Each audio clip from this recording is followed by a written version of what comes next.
Entering the Mayo Experience. That Mayo Experience. That Mayo Experience. That Mayo Experience. Experience. Welcome to the Pat Mayo Experience, Week 14 Waiver Wire pickups, Week 13 recap. We're going to take a look ahead towards the Showdown slate for Monday evening, plus a few spreads, a few props, potentially from those games. We can find any that we like, and we'll go over the injury report for the week. If you want to get into a draw for $20 DK, what you do is smash the like button for the episode, leave your DraftKings handle in the comment section, tell me your top 3 defenses for the fantasy football playoffs. We're there, weeks 14, 15, and 16. Maybe you only need to pick up one. Maybe you need to pick up a different one every single week. I don't know. I don't know who you have on your team and who you do not have on your team. Therefore, you have to put it in the comment section with your DraftKings handle, and boom, you'll be in the draw for $20 DK. If you want to get into a draw for $60 DK, what you need to do is subscribe to the Pat Mayo Experience audio podcast.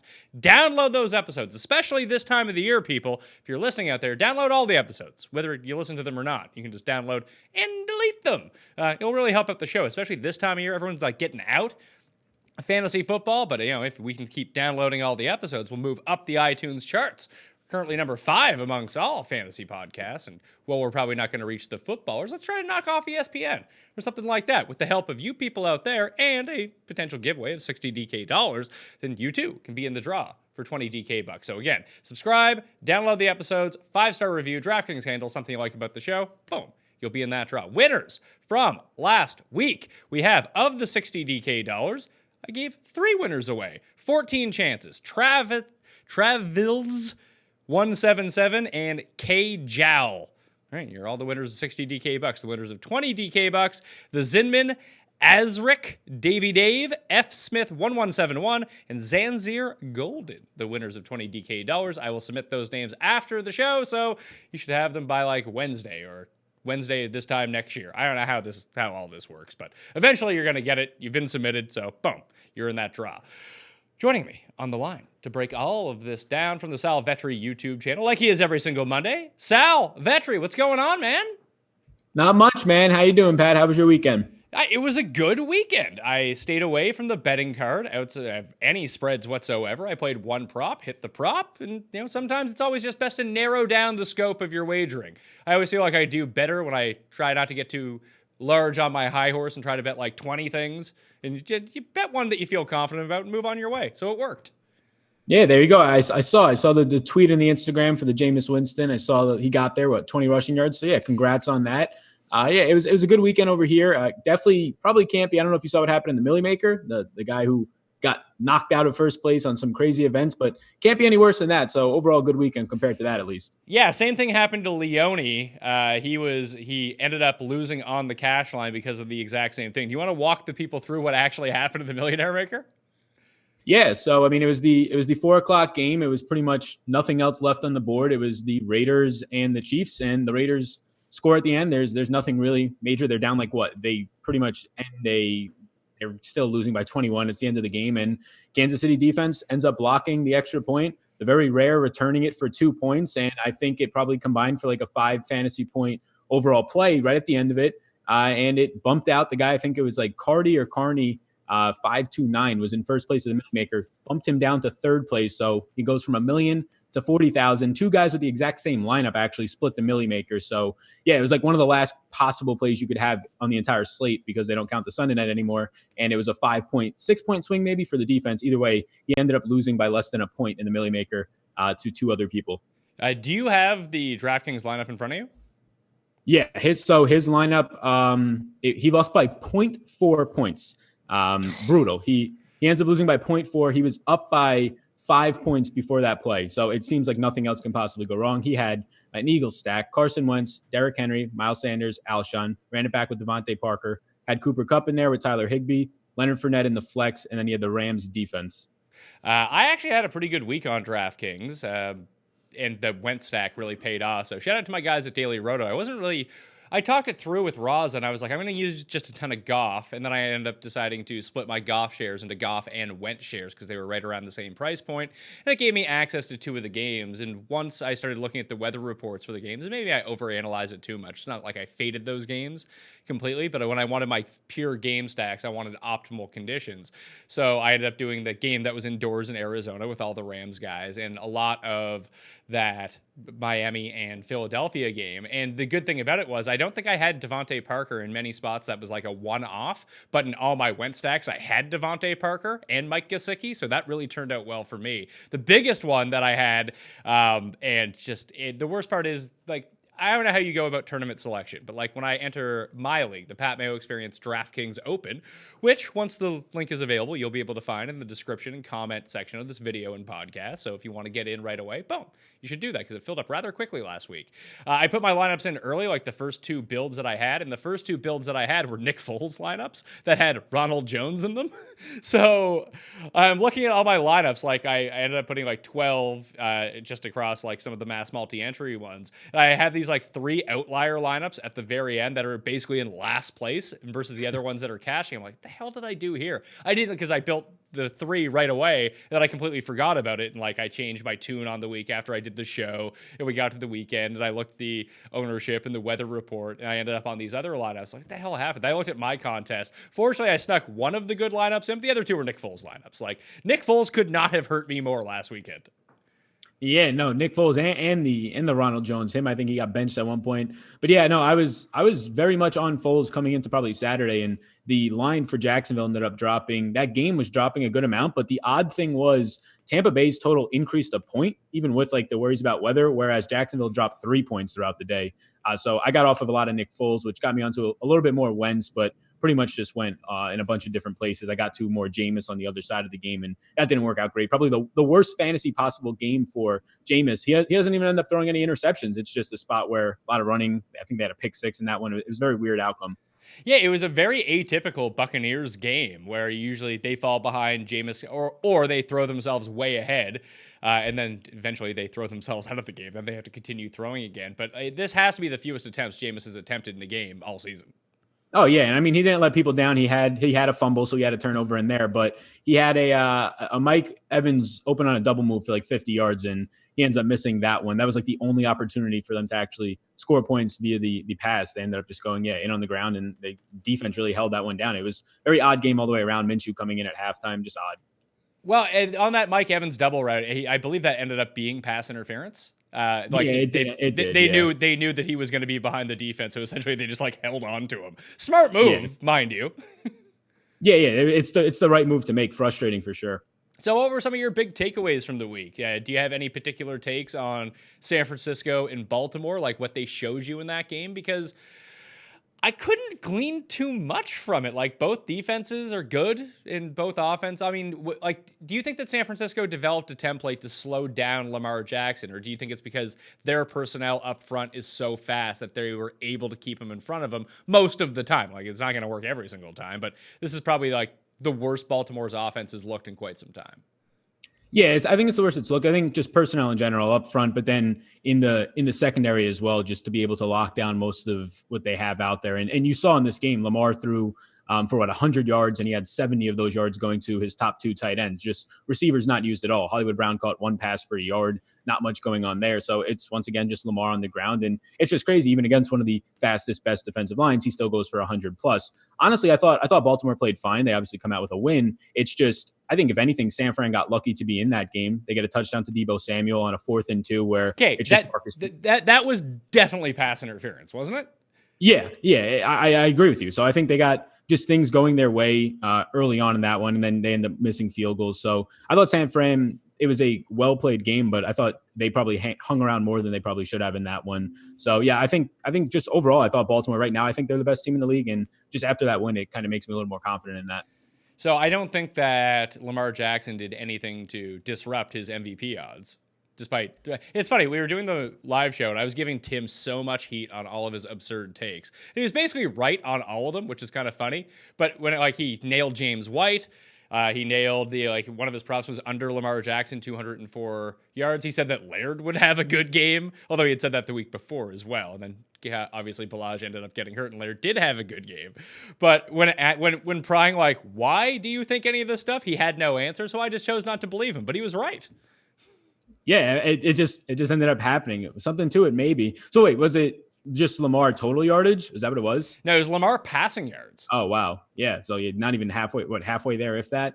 Yeah. It was a situation where I guess like looking at it, it makes sense that would happen. I thought that you would get a little bit more out of obviously the wide receivers, but even the tight ends there. But yeah, it was just a game that was controlled just on the ground with Lamar's legs. And it just seems like every time they need a big play from him. And I thought it was pretty amazing that it was his first fumble of the season on all the attempts he's had. But anytime they need a big play, even on the play he fumbles on, just a bootleg and he's beating everybody to the outside. It's a cheat code right now. So to recap the Pat Mayo Experience DraftKings Listeners League, I mean, you kind of hit on what the not necessarily the optimal lineup, but what a lot of the winning lineups ended up looking like.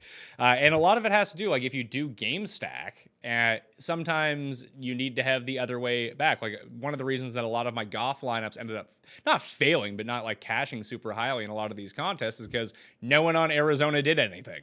So when you have Christian Kirk in your lineup and he's running into the pole, then that's not worth any fantasy points. The guy's just going to lay a dud in your lineup. At least with the Eagles game, if you got the right side of the Eagles game and you pick that properly, and whether you had Alshon, whether you had Sanders, whether you had Wentz, like all those guys ended up working. Even if you used Goddard, like that didn't kill you at tight end. But if you went to the Miami side, I mean, the two logical people to play were going to be Parker or Gesicki, and both those guys hit. So you almost need the perfect confluence of circumstances to hit on both sides of the ball. Like when I did the full stack, I brought it back with Godwin in one, or Ronald Jones in one, or Evans in one, and just none of those guys did anything. So those lineups were not only bad to begin with, they remained even shittier than you'd expect. Yeah, I thought like going into the week, there was just more or less so than most weeks, just spots to stack. It didn't scream out run back or stacking options. Like looking at Green Bay before some of the weather, but even there, just a second option for the Packers. You have Lazard getting there with a random 100-yard game, but it was just difficult. So I kind of went a little bit different this week. I still had 4-man game stacks, but I was experimenting in specific spots with just 3-man game stacks. So for instance, in that game for the Packers, Rodgers, Adams, run it back with Sterling Shepard, some of the pieces that make sense, not having as much correlation in the lineup, but just not trying to force in players just to have for stack purposes. So yeah, like in the Eagles game, you had those options ending up going off. But if you have a spot where Jeffrey doesn't have that big of a game and it's just Sanders, that's kind of what I was trying to capture in some of these other spots that didn't seem as optimal. And it seemed to go okay. You just have things popping off, like in that game, Allen Lazard going for 100 randomly. So the big thing was, like, who did you end up using at tight end in a lot of these spots? Like, I paid down for, I actually had a bunch of Caden Smith because he was 2,900 on a lot of those earlier lineups once I knew that Ingram was going to be out. And then once Golden Tate was declared out for the Giants, it was like, well, they got to throw to somebody. And that ended up working out. But, like, in the Pat Mayo Experience Open and in 2 of my 3 lineups in there, and I think 8 of my 12 lineups overall, I just played Higbee. Like, did people overthink that one? Yeah, I had 100% Tyler Higbee. I thought that, like early on, everybody was saying it on Twitter too. Just Jack Doyle was still a great play. They were both highly owned, and I just went to the one that was a little bit cheaper, and I figured that the upside was probably similar on both of them. Nowhere near the upside that both of them really got to, but I just went to Hidley, punted the tight end. I had some Goff lineups for stacking reasons, but then he was just so easy to get in everywhere else and really like your build. So yeah, I thought people either went to Doyle or Higbee. It seemed like a pretty obvious punt week. I mean, getting up to Kelsey at that price point is really difficult when you have guys $5,000 cheaper with upside. So let's play the thing that we do every single week on this show. Let's try to guess the winning lineup in the Pat Mayo Experience Open. Take a shot. Yeah, so Carson Wentz with Jeffrey and Sanders. Yes, that is correct. Devontae Parker, run it back. Yes, that is correct. Let's go with for tight end Higbee. Higbee is the tight end. Defense Chiefs. Defense Redskins defense. Interesting. So they were, what were they? They were like $2,000 or something. Like the Chiefs were 27, I think. So like, it's a pay down, Higbee and Redskins, and then like spend on the rest basically. So which means you have to have who at running back? Geis. Christian McCaffrey.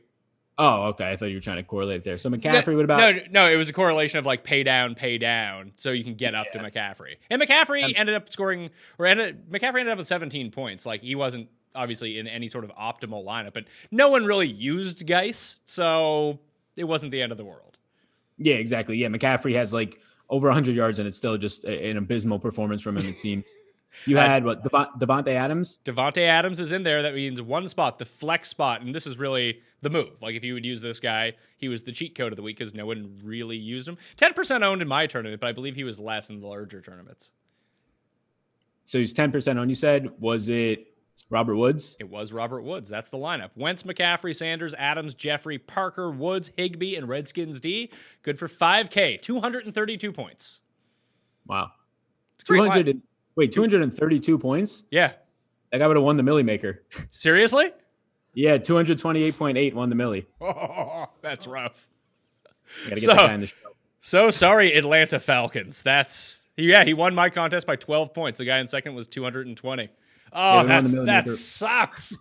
By over 3 points, he would have won the Millie Maker. Wow. Oh, that's a rough go. Do you know 5,000 though? So someone is, he did get 5,000. You put in $15 for the week and you win 5,000. You shouldn't be kicking yourself, but it's one of these things. Like there was one week where I won a bunch in the $3, but I didn't enter that lineup into my contest, which sucks to be me because it's the 3 max entry. I believe I played 10, but I didn't play any in the Millionaire Maker. And I think it would have come like 4th in the Millionaire Maker that week, but I never kicked myself because I rarely play the Millionaire Maker, to tell you the truth.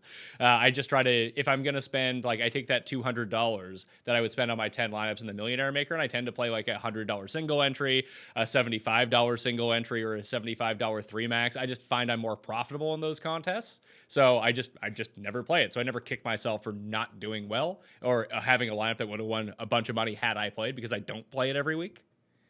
Yeah, I feel the same way. And like, I haven't had a situation where that's cost me yet, or even maybe just not realizing it. It just reminds me, I remember reading, I believe on the show before, Joe Holka had a similar concept where he was like at one of the games and he ended up not putting a lineup that did very well into the Millie, where I think he either finishes first or second. And like, since then, I just always have some sort of PTSD of not getting like my I play a lot of 3 max lineups just into the Millie Maker every week. I know the upside and it's just terrible, but it's just just building for 3 max isn't great for Millie Makers, not out there as much in terms of like the just random plays, but it seems like you just have to do it, at least from my mindset now.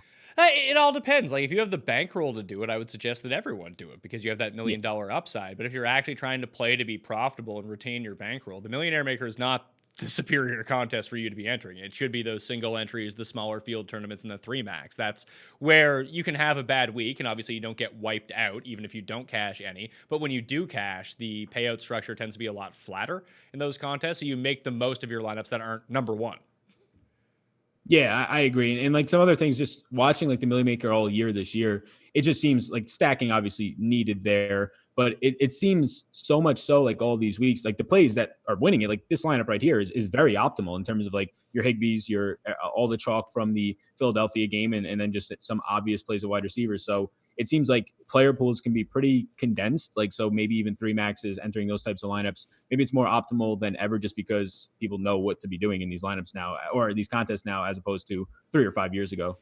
So let's continue to recap the week. Anything else stick out? Do you think the Patriots lost their center, which, I mean, getting Isaiah Wynn back, good news for the offensive line. Losing your center tends to go really poorly for a lot of teams because he's sort of like the quarterback of the offensive line. He's the one calling out all the defensive stunts, getting your footwork proper, like midway through, like basically while the play clock is winding down, the center is pointing out what is happening on the defensive line and getting the offensive line to adjust the blocking coverages. So do you think, I don't want to say the Patriots are done because that is not what I'm saying. I still think that they should be the favorites to win the Super Bowl at this point, despite not having the best team, but you have to go with history with this stuff. And we write off the Patriots and Brady every single year once they go through like a 3 weeks when it's like, oh, they look old, they're terrible. They still probably have the best defense in the league. It didn't really come through on Sunday night, but do you worry that do you think the Bills can catch them, for one thing? Yeah, so I was looking at this for the playoff stuff this morning. I think the Bills' schedule to close out the year is just, it's brutal. They end up having to face, I think the Patriots, I have it right here, the Bills' schedule.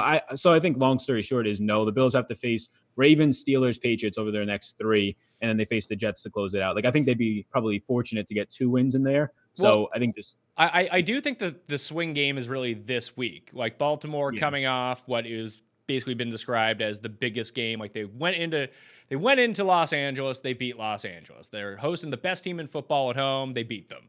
They don't cover the spread, but they end up beating them. And this week, it's funny, against the Bills, the Niners were 6-point dogs going into Baltimore. Now I guess the respect for Buffalo has cranked up a little bit. They're only 5-point dogs in Baltimore. But let's say like Buffalo is not as good of a team as the Ravens. That doesn't mean a worse team can't beat a better team. We see it every single week. That let's say the Bills win this game, I think it's live because they would have to beat the Patriots either way, right? Like if they lose to the Patriots, they can't win the division. But if they win this game and they beat the Patriots, I think that they would win the division.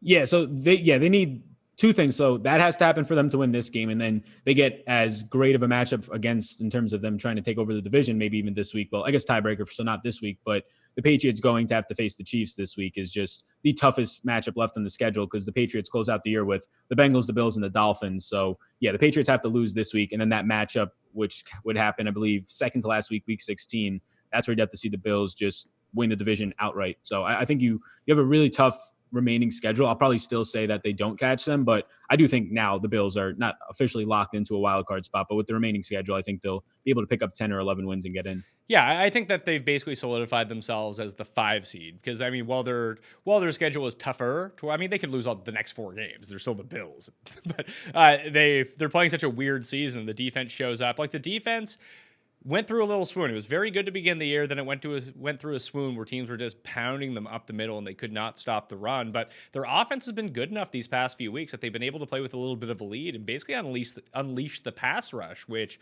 was basically devoid of being there the first few weeks of the season. They've been really good at getting to the quarterback and just causing a ruckus in the backfield. And maybe it's because Dallas lost some members of its offensive line. Buffalo was able to get through, or maybe they were just jacked up to be playing in the only big game they have all season. Although now they've been flexed to the Steelers in week 15 into the Sunday night game, which is great for the Bills. There's a Sunday night game, Saturday night game. I don't know. They got flexed into one of these games. Anyway, they're playing primetime games now all of a sudden.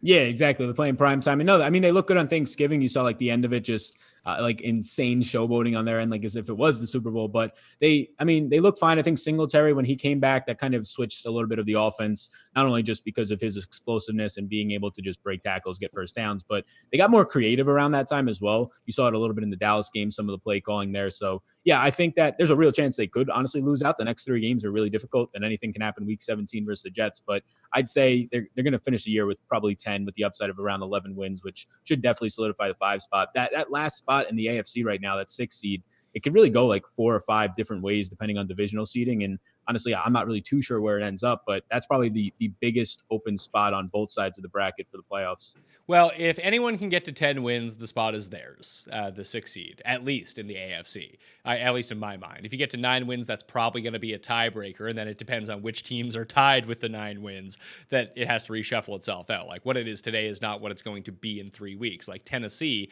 has 7 wins and the Texans have 8 wins, but they play each other twice. Like if Tennessee sweeps Houston, there's a chance that it could be Tennessee and Houston in the playoffs. But if Houston sweeps Tennessee, Tennessee's probably out.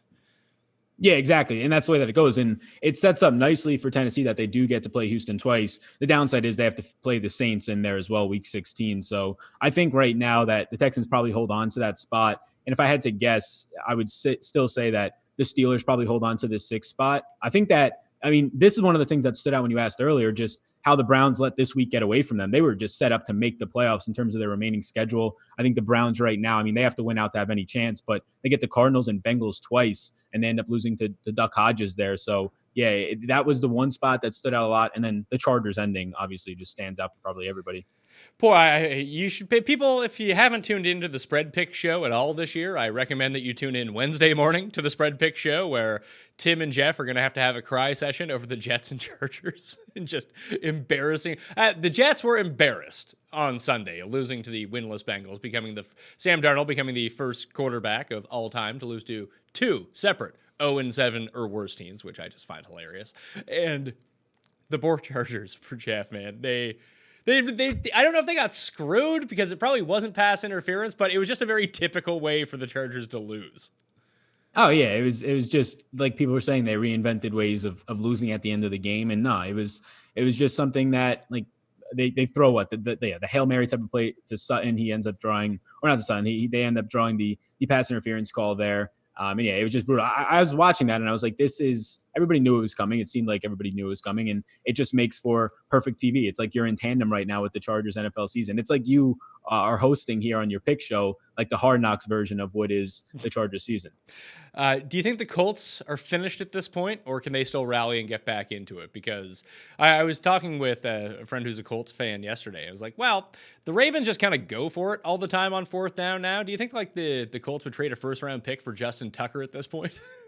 Yeah. Well, so no, but I think that a couple of things that you bring up with Tucker, a couple of points. So one, yeah, the Ravens right now, John Harbaugh is like the guy using analytics the most. But what I thought was interesting was they had like a 3rd and 12 to get closer on that field goal, and he didn't like try and pick up any yards. He just sent Tucker out there, ran the clock down, kicked like a 47 or whatever, the 49-yard winning field goal. I thought that was odd. Like, I think you'd pick up 2 or 3 more yards. It just seems more of a chip shot, but it's just all the confidence in the world in Tucker not missing that. So that's one thing that stood out there. But then, yeah, also on the Colts side, I think, yeah, they're going to get healthier on offense if you can get back T.Y. Hilton, maybe get a little bit of a run here. But their schedule is just rough, too. They also have to see the Saints. And then it's just a bunch of teams that you don't consider good teams, but teams that aren't just walkovers, like the Bucks, the Jags, the Panthers. So that's how their schedule ends up. I think that they're probably like an 8-win team, and they're just right there on the outside.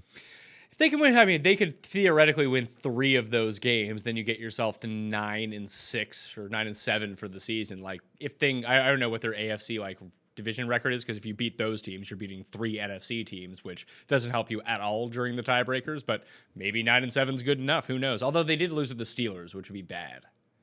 Yeah, it would be if it came down to any like just head-to-head tie or even 3-way tie for the conference record. But yeah, like they're just like all these teams kind of seem like that. All these 6-6 teams in here, if they win, they have like a couple of one hard matchup for most of them. For both 2 of these teams, it's the Saints. But the Browns just seem like the team. If they could have got by last week, the rest of their schedule compared to these other teams right on the outside looking in was just so much easier when you have the 1-11 Bengals and then the Cardinals on the docket. So yeah, I still think the Browns are live if they win out, but they would have to beat the Ravens again.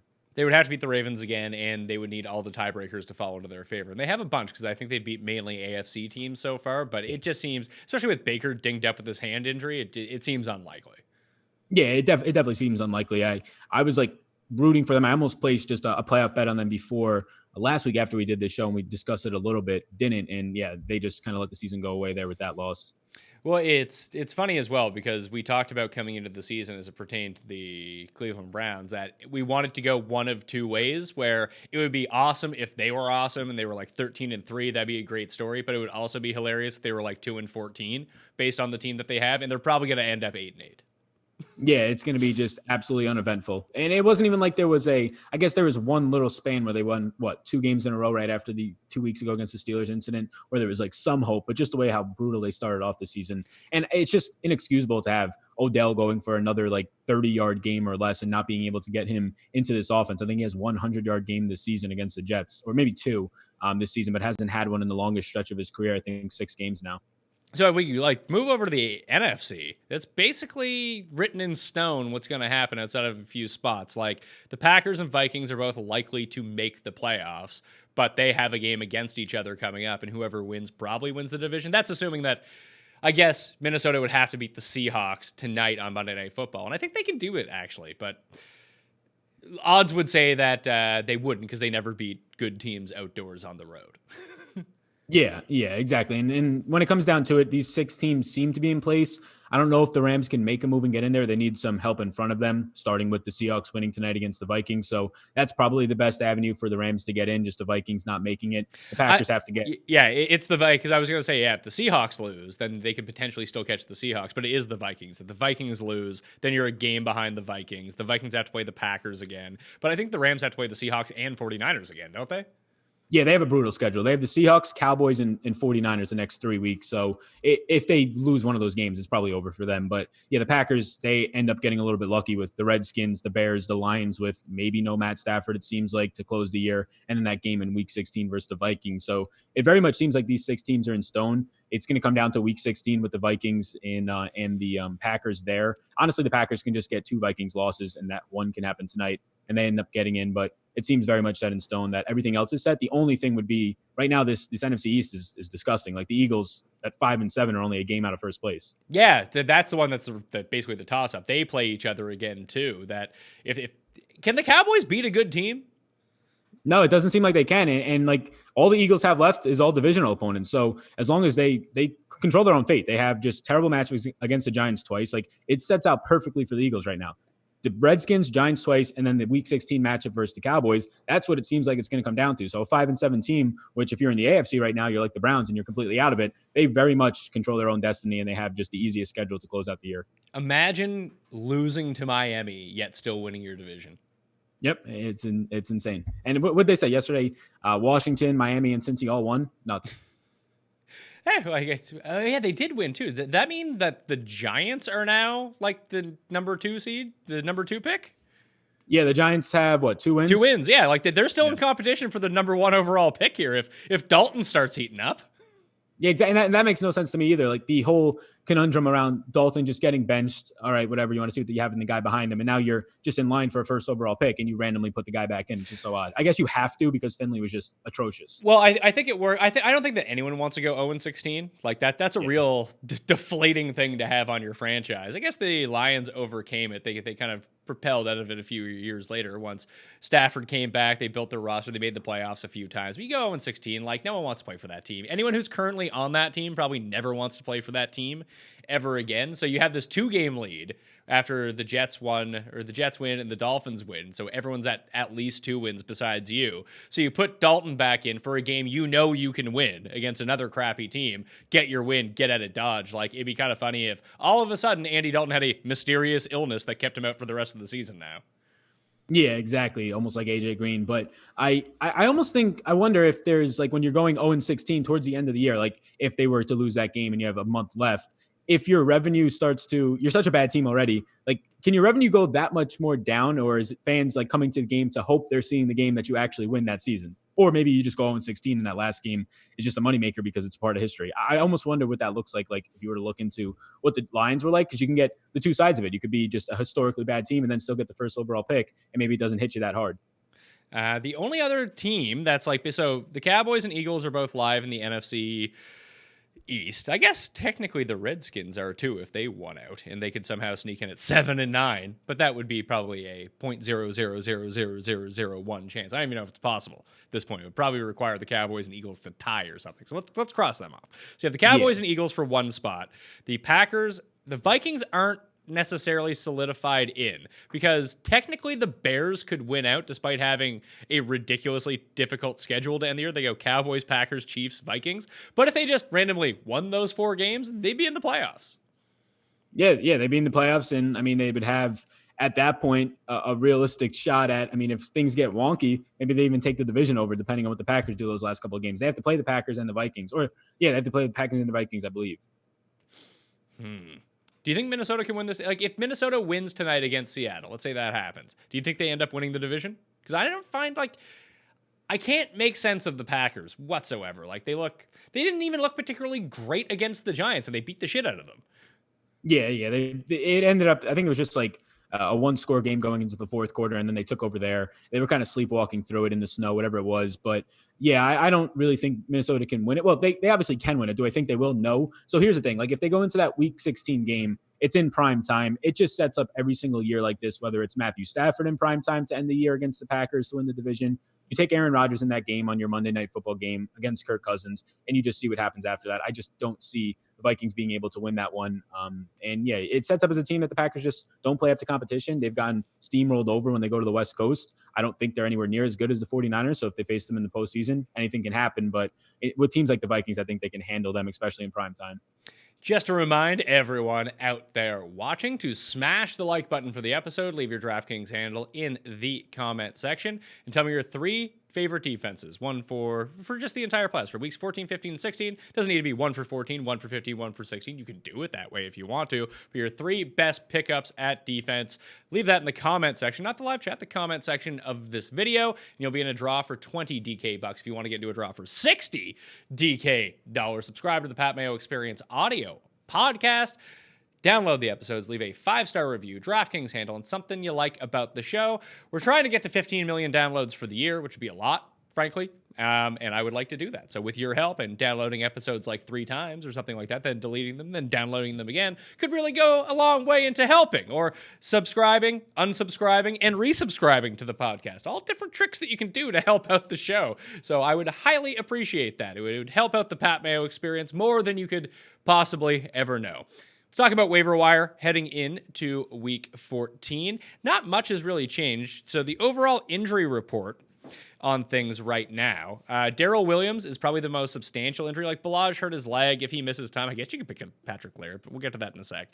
Damian Williams, we don't know if he's going to be back yet. It looks like Darrell Williams for Kansas City is going to miss at least next week with this hamstring problem. People thought it was a knee, but it was reported as a hamstring. Marlon Mack expects to be back next week with that hand fracture. Jordan Howard and James Conner, who knows? They could be out for the year. They could be back next week. You'll have to wait on the injury report for that. So these are the guys that I have at running back this week in the power ranks. I got Geis, Darwin Thompson, Jamal Williams, Bo Scarborough, and Patrick Laird. Raheem Mostert is a bit lower on that list because Matt Breida, who is on the injury report as well, he missed the week. But once he comes back, like Mostert ended up playing like a ludicrous amount of snaps compared to like his season baseline. I don't think that means it's a shift in what happens with him moving forward. I think he was running well. He was a bit more of a mismatch for the Ravens defense than Tevin Coleman was. He was the hot hand. He got all the work. But if he went back to touching the ball 4 times next week with Breida back, that's also not going to shock me. So I don't know how much faith you can have in him as a pickup if you have to use him in the fantasy playoffs. Yeah, I think the guy has a lot of upside, and in that game specifically, Coleman all year long hasn't been really breaking off any huge plays, and they weren't getting anything going in the passing game outside of Deebo Samuel's touchdown, but he was providing big plays in sparks, so they continued to give him the ball. I think he had 14 carries. But yeah, you'll see what happens with Breida there. I think stealing your move, I think that we'll talk about the handcuffs in a second, but Alexander Mattison just being able to pick him up tonight if anything was to go wrong, you go into the playoffs with a top 5 or top 10 running back if anything was to happen to Cook right into the playoffs, not having to worry about waivers. I'm a little bit skeptical on Geis. I mean, he had a 60-yard run was most of his production, did get the 10 carries, but you saw Chris Thompson playing a third of the snaps, AP still. And there's this sort of dilemma where, okay, AP, just let him not play anymore. Let's see what we have from Geis. But then I also think on the other hand, and it's the end of the year, he's coming off of an injury. He looks explosive, but it's still some severe injuries 3 times removed from it that you don't want to give him too much of a load. And that's what it seems like. So at this point, yeah, he's one of the guys at the top of this list. I probably want to pick up the most Jamal Williams. He'll get Washington next week, has some favorable playoff matchups and still involved. But I think those guys at the top, nothing else really stands out. Lard, like you said, 10 carries since Balaj left. But you're at a point now where you're looking at handcuffs, and anything that pops off is somewhat worth mentioning.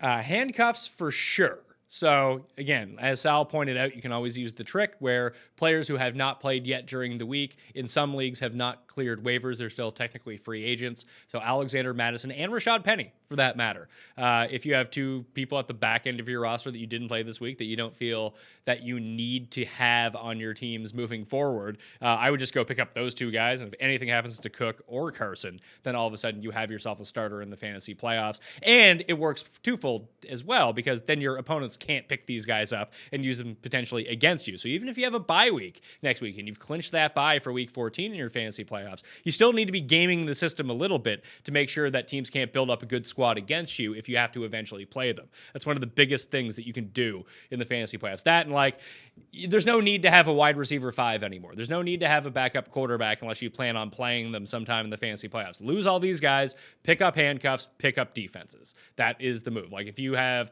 a good defense for week 14, but that defense has a bad matchup in week 15, go look at week 15 and go pick up the best available defense for that week. Like you need to be planning it now. Like this is a 3-week season. You're almost not necessarily doing a redraft. You have the team that got you there, but with all these available free agents, like you need a starting lineup. You don't need a bench anymore. Like you want to keep your handcuffs, obviously, but the more handcuffs that you can have, the better that's always going to work out for you. So even going back to it, like if you had to play guys this week, looking at it, like Darwin Thompson's interesting because if Damian Williams ends up playing and Darrell Williams sits, I still think Thompson's behind Damian Williams on the depth chart. But I put him at number 2 because if both those guys sit, I do think he's kind of viable, especially against the Patriots being like a scat back speed guy. Yeah, it's tough to want to start in anything maybe like 12 man or deeper, but a lot of all of his work really coming at the end of that game in more of a garbage time. But if you have McCoy active, I still think he'll be the lead guy. And then you kind of have the Darrell Williams role just going over to Darwin Thompson, who's more of just an on the ground running back. So the upside there is probably 12 carries if he gets to that point. So he's definitely interesting at this point in the year. I'd rather have Darwin Thompson in that situation than Darius Geis in this three-headed monster of a backfield that Washington has, especially since they're going to be going and playing Green Bay this week and probably trailing by 2 scores for most of that game. Yeah, but it doesn't matter how much they're losing by. They are committed to running. Yeah, they're committed to running ever since they made the coaching change. The only issue there is committed to running with now Chris Thompson being back, potentially 3 guys. I think a 10 to 12 carry is probably the upside for Geis, but that's the thing. You're kind of just betting on it at this point. Do you think they continue to let him get more work and see more snaps? It hasn't happened yet. Or do they just say, this is what we want to keep him at, so we kind of don't give him too much and risk another injury, a 4th injury to this knee of his? So even though they beat Carolina in week 13, the snap share shook down. Chris Thompson, 36% of the snaps, Adrian Peterson, 30% of the snaps, and Darius Geis, 36 for Thompson, 36 for Peterson, 30 for Geis. He actually played the least of the 3 running backs, but every time he was on the field, essentially they gave him the ball. So that's always a good thing. I guess the biggest comp you could make here is would you, and maybe I should shake this up, I don't know, would you rather have Geis or Bo Scarborough? Because they're both in similar situations. I think I'd rather have Bo Scarborough. At this point, I just feel. Yeah. I was going to say Geis at least has the potential to get a target in the passing game. Scarborough does not. Yeah, Scarborough, especially just his skill set and what's behind him. I think from Scarborough so let me just see what you're getting out of their schedule for Detroit in the playoffs. So Scarborough is going to have to go up and see Minnesota, Tampa, and Denver. So honestly, I might take that back. That's a brutal match. That might be the worst playoff schedule. Going to Minnesota, home against Tampa, going to Denver, 2 of the top run defense, 2 top 5 run defense. So all 3 of those are top 5 run defenses. So I'll probably take Geis, but that's just from having to choose one. If there's anything else on the table, I'd probably go there. But yeah, Scarborough, no upside in the passing game. And looking at that matchup, all 3 of these, you're probably looking at a 12 to 15 carry game where the only upside he'll probably bring to the table is betting on touchdowns. And you could do that with a handful of guys like the Benny Snells of the world. Yeah, but if James Conner comes back, then how useful is Benny Snell actually going to be, considering Jalen Samuels outsnapped him yesterday? A lot of these guys are there's no lock and load guy that you can go pick up. And frankly, if your team, I have a team that's going to make the playoffs that has my running backs are Tevin Coleman, James Conner, who's been hurt, and Jalen Samuels. I might have to roll the dice on someone I don't want to pick up Darwin Thompson and play him, especially against the Patriots. But if it's just him and McCoy, I could see him getting the work. But like I mentioned, if Damian Williams is active, what would you expect his snap share to be if Damian Williams is active? Would you say, if I set the over under at 35% of the Chiefs snaps next week, would you take the over or under? I would take the under. Yeah, I would too. Yeah, I think he'd probably come in somewhere. I don't think he wasn't going to get much work at all in that game if the injury doesn't happen, even with just Damian Williams already being out. So he did good, and it was a lot in garbage time. It was 7-8 yard runs. So I think that he probably sees somewhere around 20% of the carries or 20% of the snaps, maybe 10, 15% of the workload. I think another guy who does not possess really much upside in the Denver Broncos, just their 16 or week 15 and 16 schedule for running backs. It just comes great in terms of matchups. Now, Lindsey's probably not available, but Freeman, another guy to throw into that just handcuff category, similar to Jamal Williams, since he plays a lot of snaps and has upside, but he'll get the Chiefs in week 16 or 15, and then he gets the Lions in championship week, which are 2 of the better teams to run on, although the Lions have been improving. And Royce Freeman did play over 50% of the snaps against the Chargers, and that was with them up in that game. As it directly correlated, Phillip Lindsay ended up with 17 carries, and Royce Freeman was just like a mannequin on the field. He had 5 carries in the game for 11 yards. He did pick up 4 catches in the passing game, only for 13, but that was somewhat interesting that he was on the field so much with Drew Lock against Phillip Lindsay, but every time Phillip Lindsay was on, almost like Geis, they gave him the ball. Yeah, it's odd. We saw the same thing happen last week where it was Lindsay had 13 carries to Freeman's 2 carries, and they played right around a 50-50 split. And that's now 3 weeks removed since they said that Lindsay was going to be more of their featured back, quote unquote. He's not on the field like that, but he's definitely getting the workload, like you said, in that capacity. So it's once again similar to the Dalvin Cooks and all these other handcuffs, very similar to Jamal Williams, where you'll have just an upside back who will be on the field a lot, probably see somewhere around 8 to 10 touches in the game. And if anything happens to Lindsay, you're getting a really nice playoff schedule for a guy who should play 60 to 80% of the snaps. Is there a chance Patrick Laird is a viable pickup? um, yeah, I think so. Now, what you're getting here is just you're hoping that you get to with Patrick Laird on your team through this week. So like this week against the Jets at the Jets, I don't want that at all. But then he gets the Giants, and then in championship weeks he gets the Bengals. So I think what you're getting, you saw 10 carries from him. He's involved in the passing game. He has been for like the past month since they activated him. I think you're looking at, if Kalen Ballage is to miss with this leg injury, probably 12 to 15 touches for this guy. Gaskin should. I don't know what is with Gaskin. He just must be terrible in practice, because this is a guy in the preseason will look good, and he can't even get ahead of Patrick Laird or even get touches when Kalen Ballage, which is like a slow moving dumpster on the field. It's crazy. So I think Laird, yeah, you probably see 12 to 15 touches, and against teams like the Bengals and Giants, I think there's some upside there. And at that point, you're really needing it. So yeah, I think he's viable. Yeah, I think Laird falls into, let's say, a rich man's Chris Thompson, a poor man's James White, that kind of player.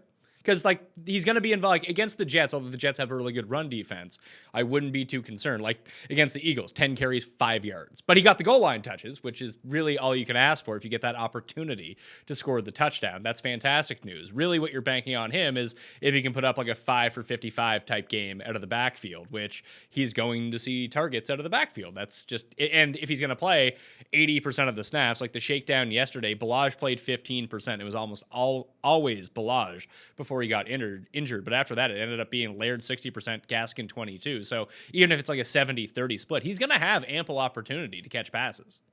Yeah, is he the poor man's, or is it even poor? Is it a slight discount, a Black Friday sale on Rex Burkhead? Is this what like Laird might be? I think you might get, I don't know, it's a spot that I think he sees the majority of the snaps in this team.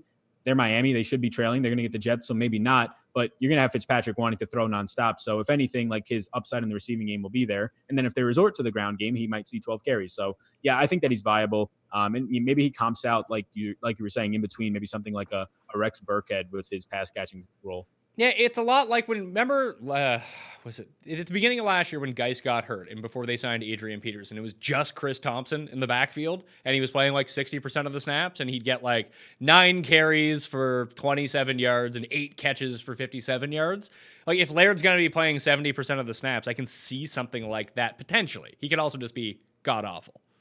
Yeah, it's still Miami's offense, but it's looking better and improved lately. And when you're looking at this for the playoffs, like we said earlier, I think the biggest thing here is there are question marks. Like it's not no, he's going to be terrible, we don't want to touch him. Like, no, there's an upside with these matchups and him being just a body in this backfield and can show that he can catch the ball. At the very least, you, like you said, drop your 5th string wide receiver, pick this guy up so you don't have to face Laird in week 16 when he goes for 16 fantasy points.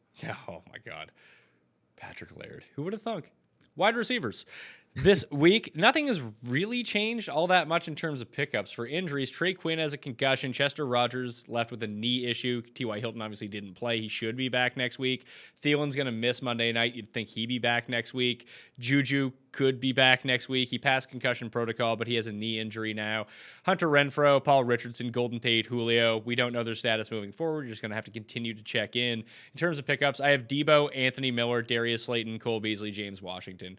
Auden Tate and Russell Gage fall right below that, but honestly, you're probably not starting any of these guys in your playoffs. Maybe Samuel.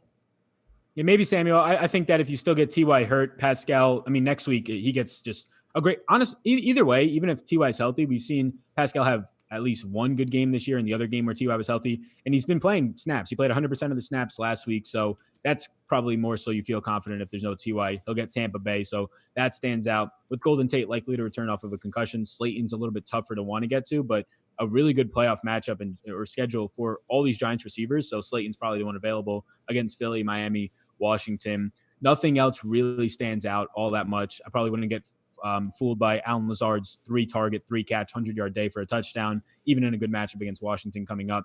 Yeah, for me right now, I have Pascal. If you have no Ty, Anthony Miller, guys like Dede, Auden Tate, Robbie Anderson, and James Washington. Washington at the top of that against Arizona seems really nice.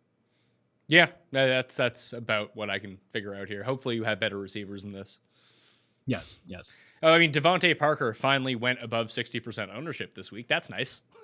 Yeah, I was waiting for you. Once you didn't say his name, I figured that's what was happening. But yeah, we sat here last week, and I mean, we sat here for the past 6 weeks, and he's been the number 1 pickup for the past 6 weeks, and people weren't picking him up.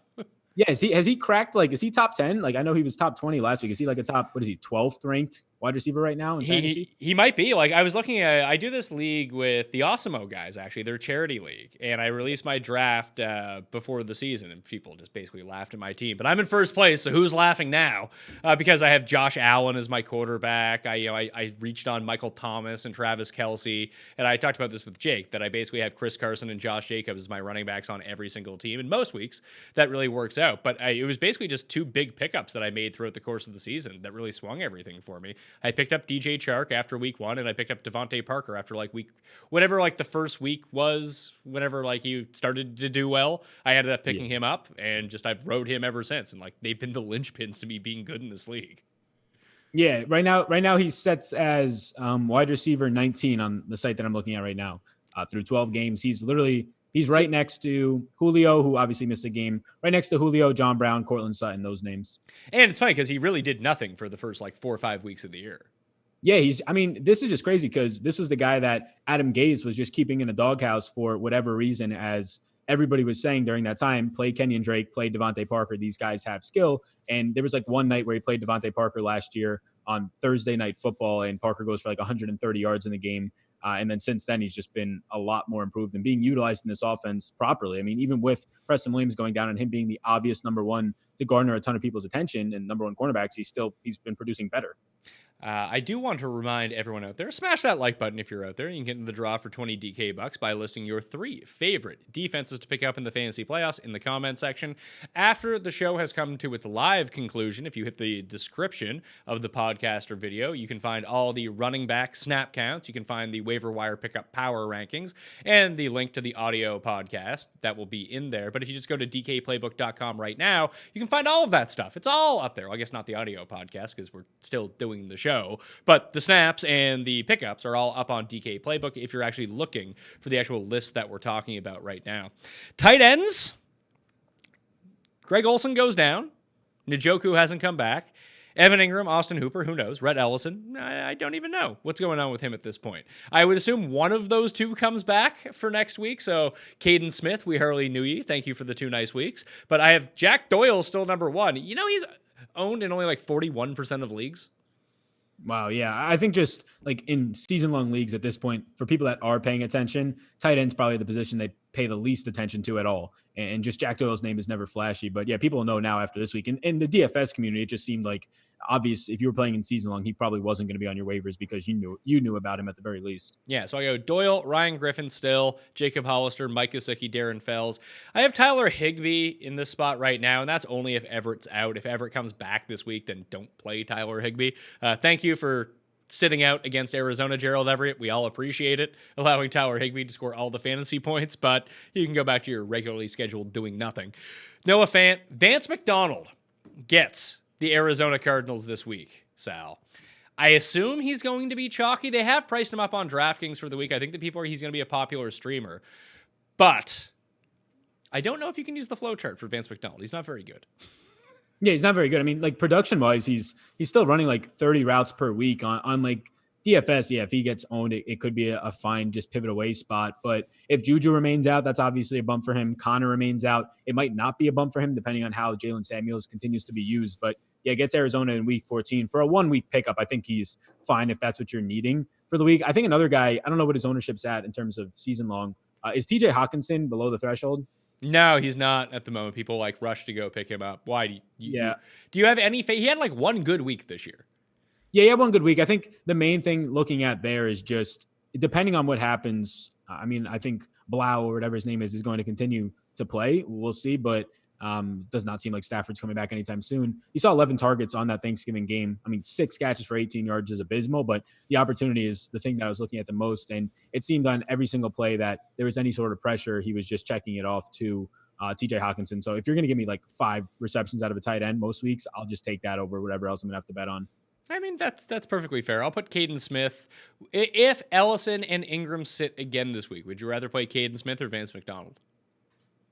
In season long, I would rather play Vance McDonald. The thing with Caden Smith was, very sneaky last week because the Packers, like Arizona seems to be the flow chart because teams just like the tight ends are scoring touchdowns against them. The Packers have and it's bad tight ends. Like the Packers are right there in terms of how bad they've been against tight ends. And Caden Smith goes for a really nice performance by his standards without a doubt. So I think one of those guys is probably going to play, but I'd still probably play McDonald over him.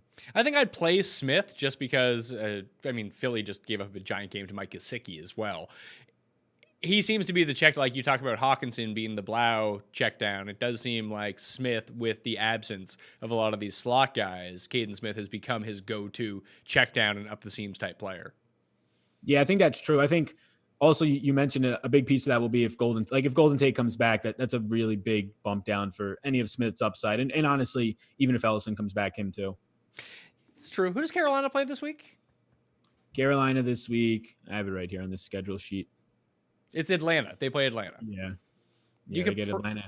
Could you play Ian Thomas if Olsen sits, or just nah?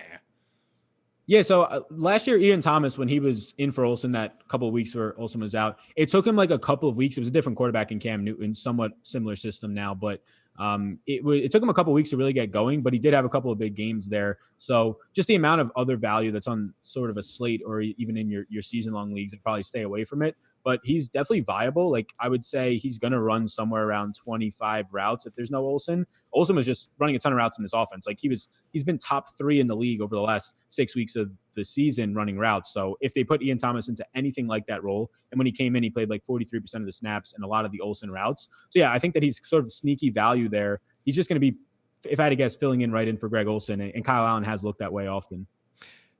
Quarterback streams for week 14 if you're in dire straits. I have Jacoby Brissett, number 1 against Tampa Bay. Hopefully this is a rebound week for passing against Tampa Bay, but this is only if T.Y. Hilton plays. If Hilton doesn't play, I don't think I can play him. Yeah, I think that's fair. Yeah, Brissett versus Tampa Bay. I have him right now 3rd, but depending on what these thresholds are, right now I have Daniel Jones and then Cousins and Baker all in that same area. Really? The Giants are playing who? They're playing the Giants. The Giants get Philly, and then so this was contingent upon just trying to find a starter for a few weeks in playoffs. So they get Philly this week, who had been looking good, then looks really bad against Fitzpatrick, and then they get to face Miami in the fantasy championship if for some reason you need a quarterback. I would look the other way on that. So the top 3 that I have this week, I have Brissett at Tampa, Tannehill at Oakland, and then Ryan Fitzpatrick at the Jets. So technically, Ryan Fitzpatrick I would rather play over Daniel Jones, because if they get the Jets and the Giants in 2 of their last 3 games, like he's going to be a starter in 2 of those games. Yeah, I think that's fair. I think I still probably take Jones there in those 2 games. I think that, I guess so for me, it'll depend similar to what we were talking about with Brissett. If Golden Tate comes back, I'll take Jones there. No, I bet you on that. Fitzpatrick, the Fitz magic. He's got the thing is, he has revenge games against everyone. Yeah, that's so true. Yeah, I would take that bet. I think if Golden Tate comes back, I'll feel good with Jones for what? Just this week or the whole playoffs? I would say those two. Does Miami play like the Patriots next week or something, or is that week 17? Yeah, I don't even know who either. I'll pull up who each of them play. So the Giants in week, it doesn't even say on this site. It literally just says Giants eliminated, so you don't even get to see their schedule. So so Miami has the Jets, Giants, and Bengals the next 3 weeks. I'll take Fitzpatrick. He's actually like a legit pickup. I'm going to move him to number 1 in the pickup. Yeah, he's got the Bengals too. I'll take the bet. I don't even know who the Giants play. Who do they play the week after this week? Probably the Skins, I'm guessing. All right, yeah, I'll take that. Skins or Cowboys, one of the 2. I'll take that. Yeah, that's fine. All right, where's stupid dad? Let's see the stupid Giants. Where are you at? Giants. The Giants play. Now they're not showing me the fucking schedule. Jesus Christ, it's terrible, Sal. I hate this site that I'm using. Eagles, Dolphins, Skins. The next 3 weeks. I'll take that. Yeah, I like that. Hey, we'll trust in Daniel Jones. He'll probably average 2 fumbles, but we can maybe make up for it elsewhere. Hey, as we've learned with Jameis, that's not the end of the world. Of course, yeah, that's the sweet spot. You just want those fumbles returned for touchdown, so he immediately gets the ball back. Yes, exactly. That's the Jameis special. Throw him pick 6s just to pad the other team's stats a little bit, so you can just come out and huck it against prevent defenses. But yeah, Fitz versus Jones. Those are probably the 2 pickups then.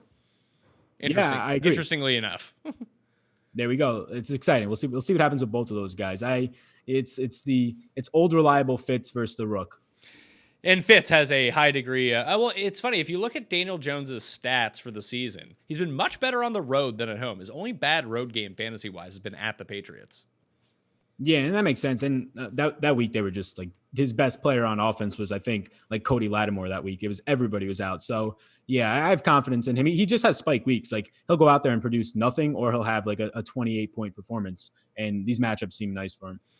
Defensive streams for this week only. I got Dallas at Chicago, Philly at home against the Giants, Minnesota at home against Detroit, Atlanta at Carolina, Green Bay at home against Washington, Carolina at Atlanta. The issue with the Packers defense is that Washington is just going to run the ball. And when teams run the ball against you, it's really hard to churn out fantasy points.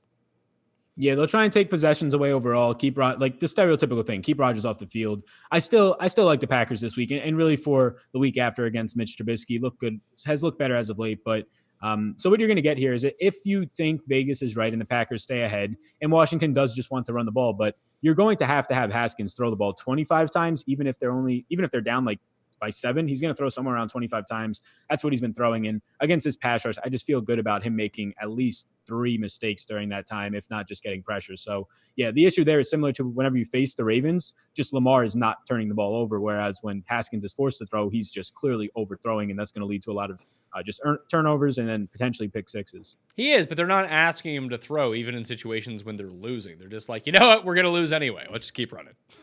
Yeah, exactly. Like he's throwing like 24, 25 times a game. So at that point, I guess the upside for you there is if he's going to drop back 26 to 28, like let's just say 24 times in this game, I think that Packers pressure can probably get there against this offensive line, maybe like a third of the time. Yeah, I would still just rather take a defense going up against someone, even if they're better, throwing 45 times a game. Yeah, that's the extremes of it. You either take the low scoring affair, or instead of hiding in the middle ground, you take the one that there's going to be 40 pass attempts. So even though there might be a lot of yards and points put up, it's just more opportunities for something like a pick six or something wonky to happen. Yeah, and as we've seen, like unless defenses are actually let's take like pick sixes or like touchdowns out of it. If we're just looking at sacks and turnovers and that kind of thing, you would rather take the teams that are in higher scoring games rather than lower scoring games for defensive fantasy defenses, at least. Like what does holding a team to 7 points really get you? It's 4 points. That's it. Yeah, it does nothing unless you're in like a league that keeps you up for keeping an offense below 200 yards, which is just so rare. Yeah, but you know what? No one plays in those leagues because those leagues are fucking stupid. Yeah, and it's so rare to do that anyways. But it like the epitome of it is last year when like the game of the century, whatever people want to call it, when the Chiefs played the Rams, it was like the highest scoring game ever in regulation. And both defenses in terms of fantasy each had like 25 fantasy points because they each had 2 defensive scores because there was just so many dropbacks in the game. Yeah, and when teams refuse to run the ball, like basically just stream defense against teams that don't run the ball, and you'll probably be pretty good. Yeah, like playing anybody against the Ravens is a terrible idea. They're going to throw the ball like 20 times and have no possessions in the game overall. Yeah, then you have to ask yourself, what's more likely? A strip sack return for a touchdown on a running play or a sack strip fumble return touchdown? It's the sack strip. Yep. Yeah, exactly.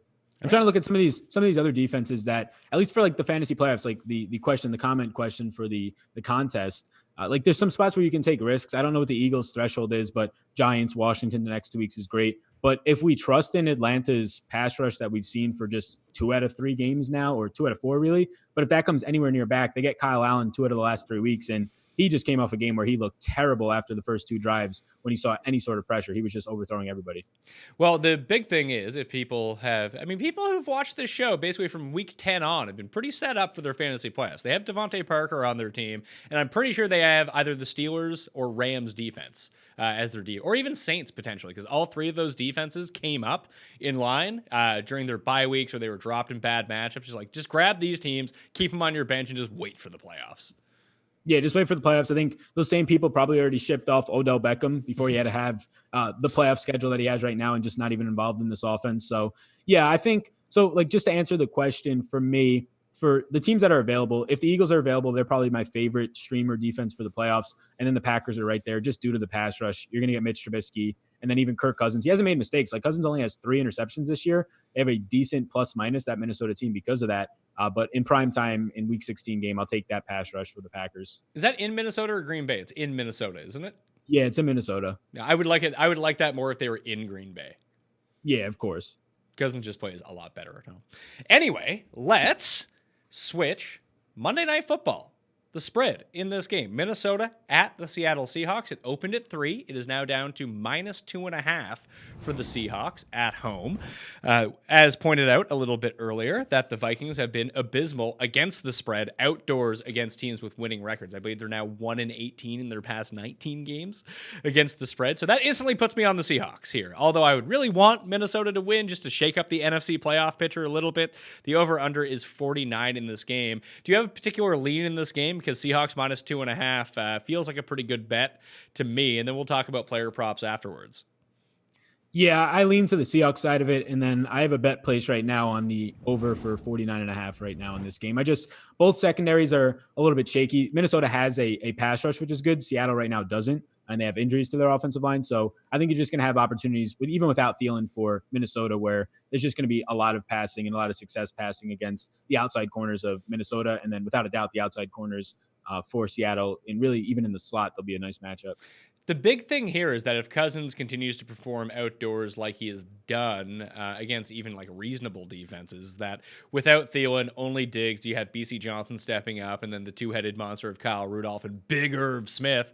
I think like under completions for Cousins might end up being the play. He can complete a few long ones, potentially. I actually would lean under in this game versus over, now that you think about it.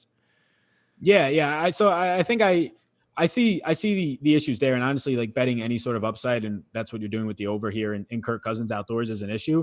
But I think that the way this offense is set up is nice. The main concern that this offense runs into, and the one prop bet that I like, it kind of hedges it maybe a little bit, but like with no Thielen, they just run so many 2 tight end sets that Busy Johnson is naturally a slot receiver, but he's playing on the outside. They don't run that many 3 wide receiver sets, but when you do, you're going to put Laquan Treadwell on the field. That's a really bad receiving core, and you'll have probably Treadwell and Busy for most of the game going up against Shaq Griffin. So that side of the field might just become a wasteland. The upside you have, though, is Cook out of the backfield has been well. Both tight ends have been playing well. And then you have Diggs, who is just an explosive player on the outside. So I think I lean over still.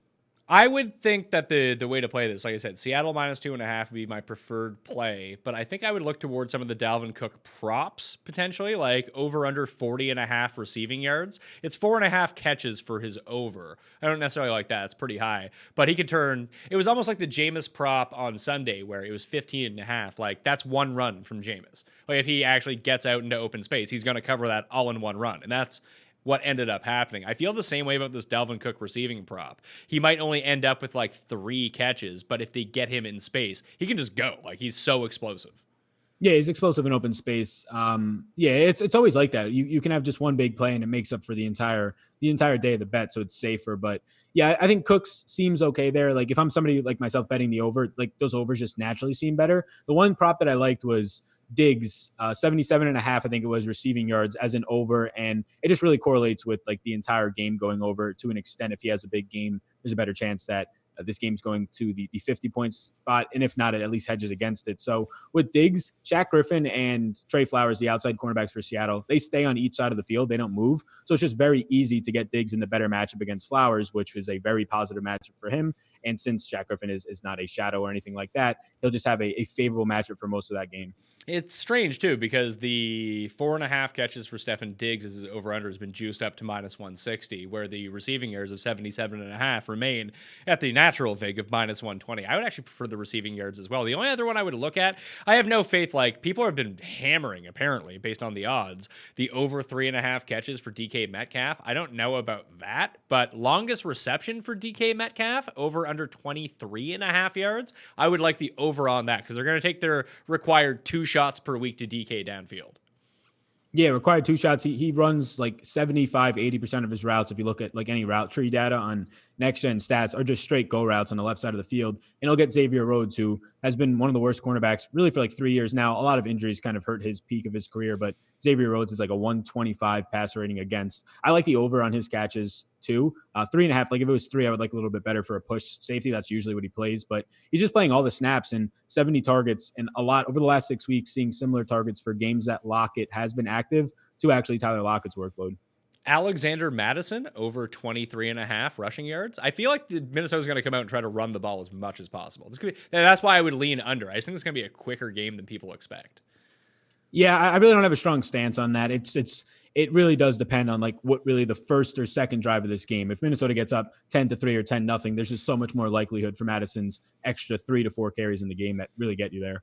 So for me, I like Seattle -2.5. I would shade the under, and I'm probably going to end up playing over Dalvin Cook 40.5 receiving yards in this game. I think those will be my 3 biggest leans. I'm definitely going to play the Cook one. I'll probably end up on the spread. I don't know if I'll do the total yet or not. I might even tease that total and tease, like even do a 6-point tease or tease through 0, which is not recommended by anyone, but I'm bad at this, so I'm going to continue to tease through 0. I'll tease the Seahawks and the under up to 55.5.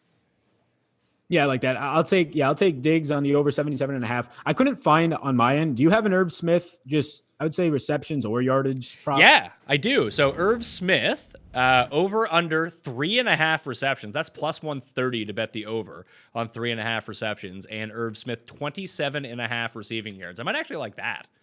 Yeah, I like the receiving yards more. That's exactly where he's been at. He's been running the same routes as Rudolph the last 6 weeks since he's really been in the offense, but he's averaging like 3.4 receptions per week. So his role is just to catch 3 or 4 balls. And he's averaging the last 6 weeks. He's averaging 30. I have it right here. He's averaging 33.6 yards per game. So don't want to just go off of those games, but yeah, I like the yards more. I'll take Irv Smith over, and then Stephon Diggs over. I've been told, though, last week I think I went 0-3 on these props, so you might want to start going the trend to just fade my picks here, but I'll take those 2. Well, I'm feeling good about the props. I was 3-0 on Thanksgiving, hit 1 in each game. Probably should have parlayed those together. And I was 1-0 on Sunday, so I'm trying to pick my spots a little bit better here. You can't can you parlay these props, like the player ones, or just it depends. Yes, you can. If you go like different, they have to be 1 from each game though. Yeah, I was gonna say like just that's like the nut move to just parlay like the correlating pieces. Yeah, that's why you can't. If you do more than 1 from a game, you can no longer parlay them together because people. That's what I thought. Yeah, you just correlate all the props together. Yeah, of course, over receiving yards on these 3 guys and over passing yards for the quarterback. Now, doesn't work that way. Sadly. DraftKings Showdown for the Monday night game. In the captain spot, you can go to Dalvin Cook if you like. And if that's the case, you have to spend $17,700 on him as your captain. Only 11.8 as a flex player. The next highest guys are Wilson, Diggs, Lockett, Cousins, Carson, Metcalf. That's probably where you would want to be for your captain spot. Can you imagine using anyone who's not one of those top 7 guys as your captain this week? Maybe Hollister. I was about to say Hollister. Hollister's like the only one, and really it's just because of the 2 touchdown upside. We saw it a couple weeks back, and he's just running a ton of routes, being used in the red zone heavily, like you saw earlier in this year out of Will Dissly. So they use tight ends well in the offense. He's like the only one, though.